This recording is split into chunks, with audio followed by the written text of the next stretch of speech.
selon saint Luc. Gloire à toi, Seigneur.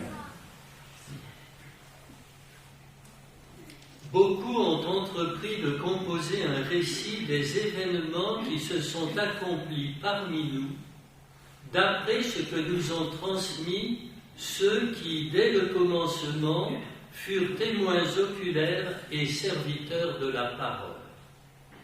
C'est pourquoi j'ai décidé, moi aussi, après avoir recueilli avec précision des informations concernant tout ce qui s'est passé depuis le début, d'écrire pour toi, excellent Théophile, un exposé suivi, afin que tu te rendes bien compte de la solidité des enseignements que tu as entendus.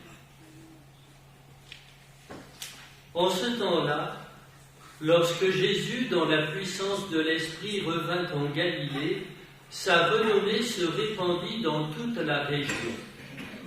Il enseignait dans les synagogues et tout le monde faisait son éloge. Il vint à Nazareth où il avait été élevé. Selon son habitude, il entra dans la synagogue le jour du sabbat et il se leva pour faire la lecture. On lui remit le livre du prophète Isaïe. Il ouvrit le livre et trouva le passage où il est écrit « L'Esprit du Seigneur est sur moi, parce que le Seigneur m'a consacré par l'onction.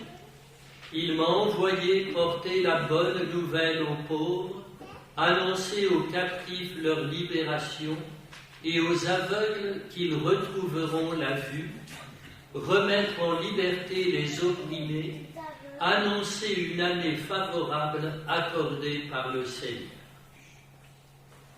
Jésus referma le livre, le rendit aux servants et s'assit. Tous, dans la synagogue, avaient les yeux fixés sur lui.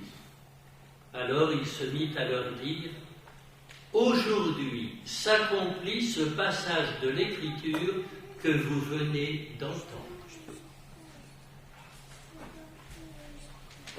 Acclamons la parole de Dieu. Louange à toi, Seigneur Jésus.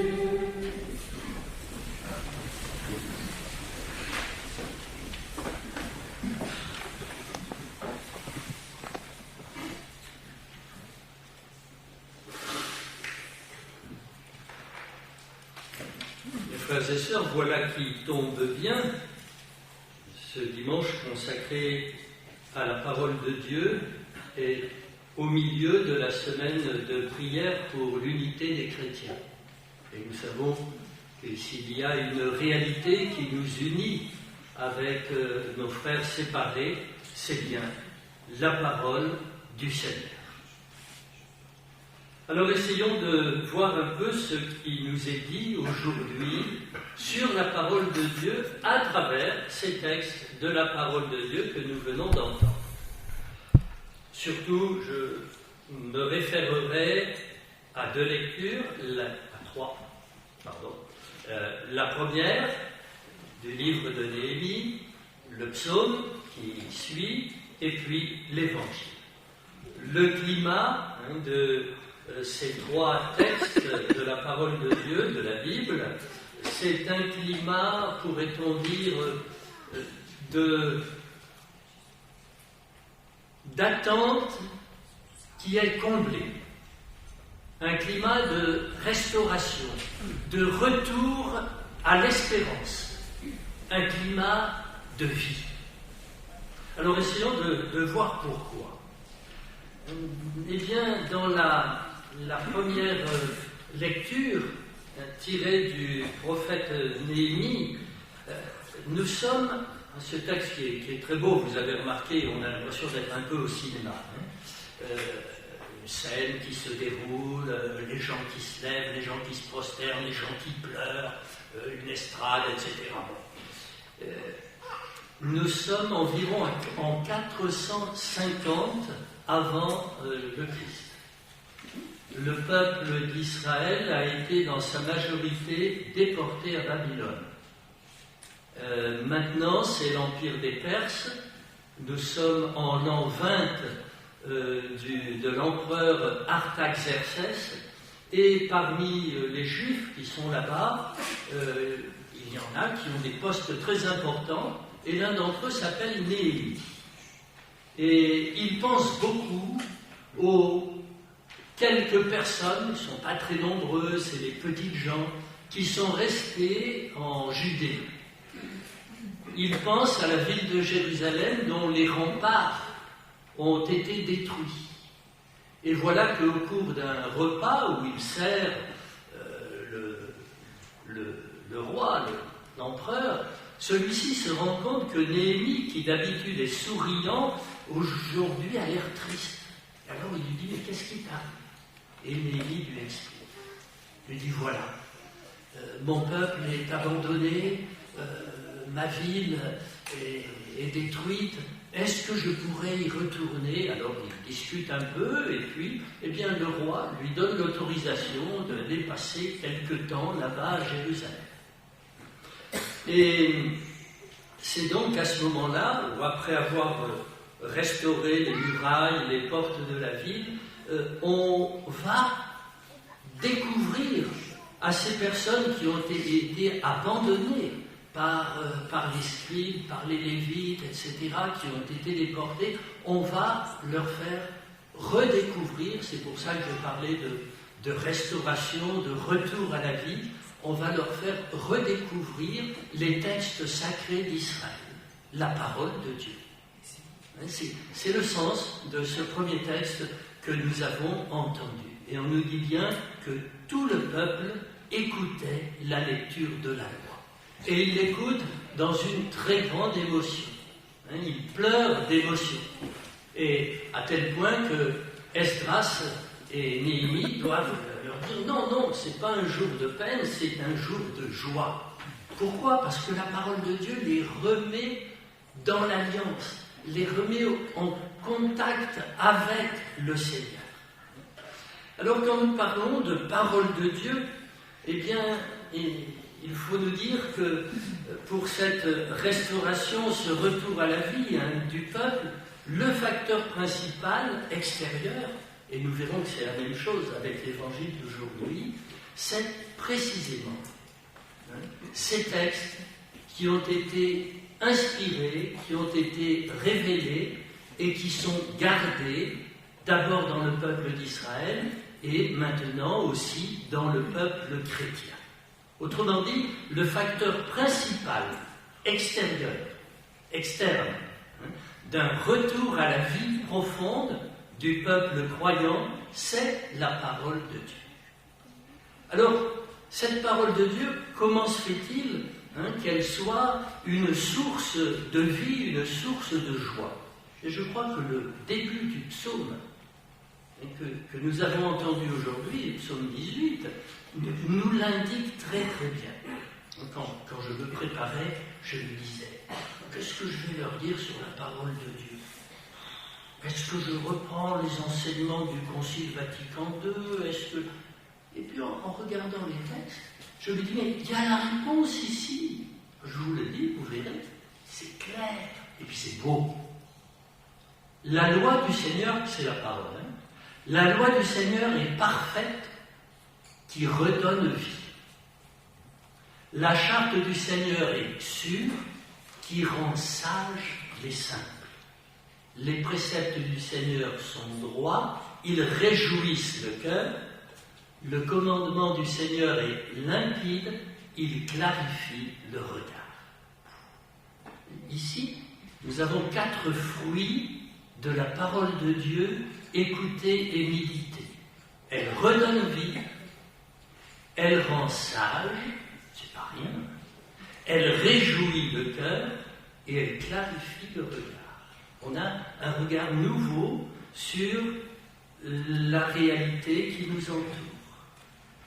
Ce qui nous montre, bien sûr, je ne vais pas le commenter davantage, ce qui nous montre l'importance de la parole de Dieu pour notre vie quotidienne. Donc, pour un retour à la vie, pour une restauration, pour une vie dans l'espérance, facteur principal extérieur, la parole de Dieu. Mais il y a aussi un agent intérieur qu'il ne faut pas oublier. Et c'est le Saint-Esprit. Le Saint-Esprit qui nous a été donné au jour de notre baptême. Le Saint-Esprit qui est venu en force en nous le jour de notre confirmation. Le Saint-Esprit que nous recevons dans les sacrements. C'est lui qui va nous aider à pénétrer la parole. C'est lui qui va faire que cette parole, que l'on pourrait qualifier de générale, de pour tous, devienne une parole pour moi. Une parole qui me touche, qui m'interpelle, qui m'éclaire, qui clarifie mon regard, qui réjouit mon cœur, qui me redonne vie, qui me rend sage. Ça, c'est l'œuvre du Saint-Esprit. Vous avez peut-être entendu parler de ce saint orthodoxe russe qui vécut à cheval sur le XVIIIe et le XIXe siècle, Séraphin, saint Séraphin de Sarov. Alors on raconte, vous verrez pourquoi je vous parle de lui, on raconte qu'il est allé au monastère, il est devenu moine, il a vécu en communauté avec d'autres moines, et puis au bout d'un certain nombre d'années, il est allé voir le supérieur, l'higoumène, je crois, et puis il lui a dit « Est-ce que je pourrais vivre en ermite ?» Bon, ils ont discerné ça, et l'higoumène lui a dit « Oui, va vivre en ermite. » Alors il est allé dans la forêt, il s'est construit une cabane, et pendant très longtemps, je ne me souviens pas combien, si c'est 20 ans, peu importe, j'ai pas révisé ma leçon, et il a vécu en ermite. Très vite, il était un peu moins ermite parce que les gens venaient le voir. Évidemment, quand on sait qu'il y a un ermite quelque part, on va lui rendre visite. Et finalement, des voleurs sont arrivés, se sont dit, il doit avoir de l'argent, les gens lui laissent de l'argent quand ils viennent. Alors, ils l'ont attaqué, ils l'ont laissé pratiquement mort. Heureusement, au monastère, on l'a su, on est allé le chercher, et une apparition de la Sainte Vierge l'a guéri. Bon, alors le voilà revenu à la vie, et puis il dit à son père abbé, son higoumène, il lui dit, je crois que le Seigneur me demande de vivre en reclus, c'est-à-dire vivre dans une cellule enfermée dont on ne sort pas. Voilà. Et qu'est-ce qu'il faisait pendant tout ce temps-là? Quand il était au monastère, il chantait la louange de Dieu, il méditait la parole de Dieu. Une fois ermite, même chose, sa nourriture c'était surtout la parole de Dieu, et alors une fois reclus, on nous explique que tous les jours, il récitait, s'il les savait par cœur, les 4 évangiles, par exemple. Et puis au bout d'un certain nombre d'années, il dit au père higoumène, je crois qu'on peut ouvrir la porte de ma cellule. Et ce fut, jusqu'à sa mort, un défilé ininterrompu. On venait de toutes les Russies pour parler avec Séraphin. Alors pourquoi je vous raconte ça? Parce que cet homme, finalement, ceux qu'il connaissait le mieux, il n'avait pas de télé, hein. On ne lui envoyait pas les gazettes de l'époque, il n'était pas au courant des nouvelles, etc. Et il était devenu un sage, un conseiller des gens, un père spirituel, un homme qui voyait dans les cœurs, un homme qui encourageait, un homme qui avait une parole de vie. Et d'où tirait-il cela? De son contact avec Dieu à travers la connaissance de la Sainte Écriture.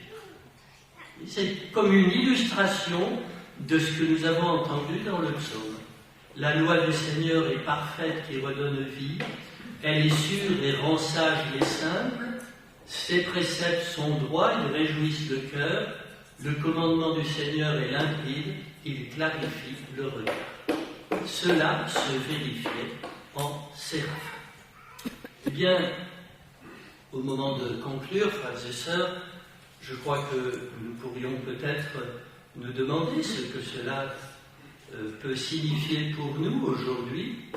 Je dirais que c'est sans doute une invitation à, si nous ne le faisons pas encore, une invitation à lire la parole de Dieu chaque jour. Par exemple, beaucoup lisent les textes de la messe du lendemain. Ou bien je peux avoir ma Bible et tous les jours, je lis une demi-page, une page, chacun verra.